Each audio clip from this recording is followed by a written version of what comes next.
Hello everyone, आज मैं आप सभी के साथ ऐसे पकौड़े की रेसिपी शेयर कर रही हूँ जो कि ऊपर से क्रिस्पी तो होगा ही होगा, साथ में अंदर से एकदम सॉफ्ट और टेस्टी बन के तैयार होता है।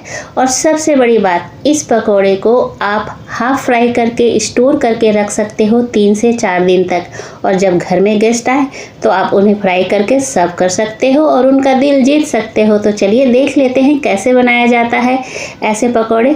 तो सबसे पहले 1 कप बेसन ले लेंगे। वजन में कहे तो ये 200 ग्राम बेसन है। जिस कप से बेसन लिया उसी कप से 1 कप पानी लिया। थोड़ा थोड़ा पानी डाल करके एकदम स्मूथ बैटर बना करके हमें तैयार करना है। एक बार में ज़्यादा पानी नहीं डालेंगे, वरना जो बेसन में लम्स हो जाते हैं ना, तो वो लम्स जल्दी हटते नहीं।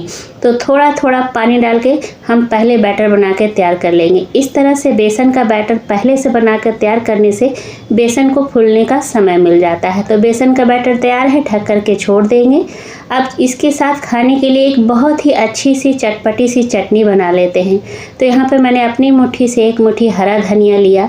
अपने टेस्ट के अकॉर्डिंग मैंने यहाँ पे 2 हरी मिर्च लिया, 6 से 7 लहसुन की कलियाँ ले ली, आधा छोटा चम्मच जीरा ले लिया। अब यहाँ पे इस चटनी के टेस्ट को बहुत ज़्यादा बढ़ाने के लिए मैंने खट्टी मीठी तीखी चटपटी सी इमली की चटनी ले ली है। अगर आपके पास इमली की चटनी नहीं है तो आप इमली के पल्प को पहले से भिगो दीजिए, उसको छान करके डाल दीजिए। अब यहाँ पे नमक डाल दिया और पीसने भर के पानी डाल दिया। अब यहाँ पे ये जो चटनी है मैं गाढ़ी नहीं बना रही हूँ, बिल्कुल पतली बना रही हूँ। तो ये हमारा एकदम खट्टी मीठी तीखी चटपटी से हरी धनिया की चटनी बन के तैयार हो गई है।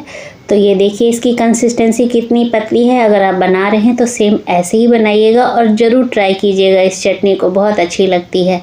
अब यहाँ पे चॉपिंग बोर्ड ले लेंगे और सब्जी ले लेंगे। तो यहाँ पे मैंने 1 मीडियम साइज का गोभी लिया है, 3 मीडियम साइज का कच्चा आलू लिया है। इस गोभी को मैंने पहले से अच्छी तरह से धो लिया, फिर छोटे छोटे टुकड़ों में काट लिया।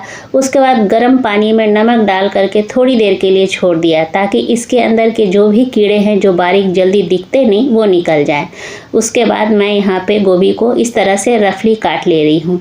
इस तरह से गोभी और आलू के पकौड़े बनाने से ना ये क्रिस्पी तो होता ही है, साथ में बहुत ही ज़्यादा टेस्टी भी लगता है। तो ट्राई ज़रूर कीजिएगा फ्रेंड्स। तो अब आलू को भी इसी तरह से कट कर लेना है, पहले छील लेंगे।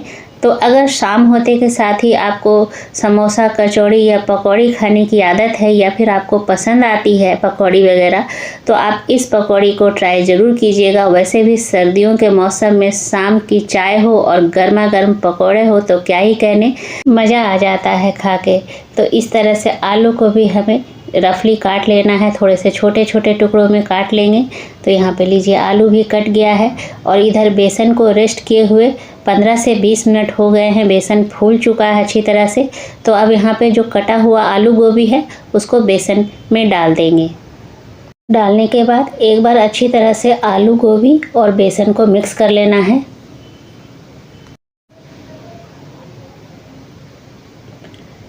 तो यहाँ पे मैंने आलू गोभी और बेसन को बहुत अच्छी तरह से मिक्स कर लिया है। बेसन बिल्कुल परफेक्ट हुआ है, मतलब बेसन की और मुझे ज़रूरत नहीं पड़ी है। तो अब यहाँ पे दरदरा कूटा हुआ लहसुन अदरक और हरी मिर्च डाल देंगे। तो आप कोशिश कीजिएगा कि लहसुन अदरक और मिर्च को दरदरा कूट के ही डालें, इससे टेस्ट बहुत अच्छा आ जाता है। स्वाद अनुसार नमक डाल देंगे। यहाँ पे आधा छोटा चम्मच काला नमक भी ले रही हूँ। 1/4 हल्दी पाउडर लिया है मैंने। आधा छोटा चम्मच भुना जीरा पाउडर ले रही हूँ मैं यहाँ पे। अब यहाँ पे आधा छोटा चम्मच गरम मसाला लिया है मैंने। यहाँ पे 1 छोटा चम्मच अजवाइन ले रही हूँ, क्रश करके हाथों से डाल दूँगी। इससे फ्लेवर और डाइजेशन दोनों में हेल्प होता है। आप चाहें तो थोड़ा सा हींग भी डाल सकते हैं।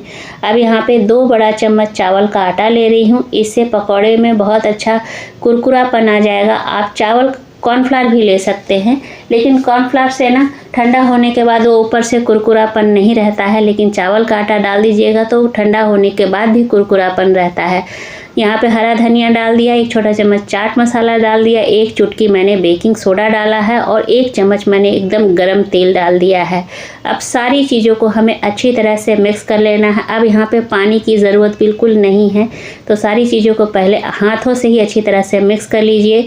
उसके बाद यहाँ पे जितने बड़े आपको पकौड़े बनाने हैं उस तरह से आप अपना हिसाब से साइज़ को डिसाइड कर लीजिए।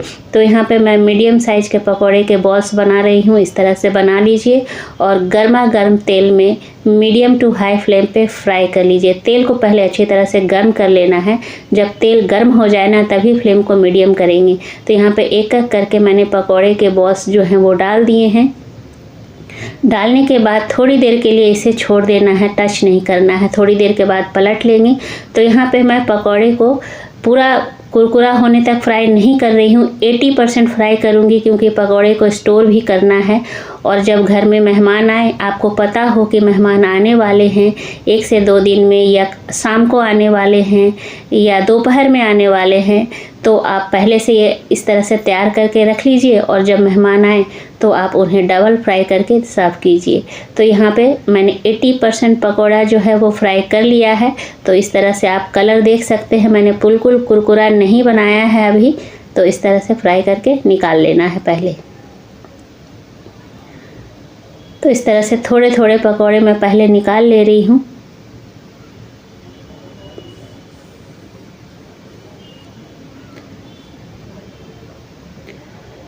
तो ये देखिए इतने सारे पकौड़े मैंने बना करके तैयार कर लिए हैं। आप देख पा रहे होंगे पूरी तरह से पका नहीं है, अभी 80% पक चुका है, 20% बाकी है। तो अब क्या करेंगे, इसे स्टोर कर लेंगे। इस पकौड़े को स्टोर कर सकते हैं, वैसे भी सर्दी का मौसम है। अगर आप बाहर भी 1 से 2 दिन के लिए रखेंगे तो वो ख़राब नहीं होगा, फ्रिज में तो 1 हफ्ते तक चल जाएगा। तो यहाँ पे मैं पहले स्टोर कर ले रही हूँ ताकि मेहमानों की भी शिकायत ना रहे कि पूनम जो है हमारे साथ टाइम ही स्पेंड नहीं कर पाती, वो बस हम आते हैं वो किचन में ही लगी रहती है, इसीलिए मैंने ऐसा किया है। तो यहाँ पे मैं रख दे रही हूँ क्योंकि मेहमान आज हमारे घर शाम को आने वाले हैं और मैं सुबह ये तैयारी करके रख ले रही हूँ ताकि मैं उनको अच्छी तरह से समय दे सकूँ। तो यहाँ पे मैंने जितनी ज़रूरत है, जितना अभी फ्राई करना है उतना बाहर निकाला है और बाकी रख दिया है। अब यहाँ पे हल्का सा प्रेस कर लेंगे इस तरह से कटोरी से, कटोरी या ग्लास से, किसी चीज़ से भी आप चपटा कर लीजिए। ये हल्का सा प्रेस कर लीजिए और गर्मा गर्म तेल में इसे फिर से फ्राई कर लीजिए। और ये फ्राई जो है ना 2 मिनट में ही हो जाता है। फ्लेम को मीडियम टू हाई रखिएगा, 2 मिनट में ये बहुत ही अच्छा सा कुरकुरा बनके आपका तैयार हो जाता है। तो अगर आपके भी मेहमानों की ऐसी शिकायत रहती है कि हम आए और जिनके घर आए वो किचन में बिज़ी हैं, तो फिर आप ऐसी तैयारी पहले से कर सकते हैं मेरी तरह। तो यहाँ पे मैं अब आवाज़ सुना दे रही हूँ, ये कितना कुरकुरा है। आवाज़ तो मैंने पहले भी सुना दिया था, फिर से सुना रही हूँ। और अंदर से एकदम सॉफ्ट है और बहुत ही ज़्यादा टेस्टी है। और इस चटनी के साथ जो मैंने हरे धनिए में इमली की चटनी मिला करके बनाई है, इसमें तो गजब का स्वाद आता है। तो उम्मीद करती हूँ कि आज की जो रेसिपी है आप सभी को पसंद आई होगी, थोड़ी भी हेल्पफुल लगी होगी रेसिपी। तो लाइक कीजिएगा, शेयर कीजिएगा। चैनल पे अगर आप नए हैं तो प्लीज़ चैनल को सब्सक्राइब कर लीजिएगा, बेल आइकन को भी प्रेस कर दीजिएगा ताकि आने वाली वीडियो की नोटिफिकेशन आपको सबसे पहले मिले। मिलती हूँ अगले रेसिपी में, तब तक के लिए टेक केयर, बाय बाय।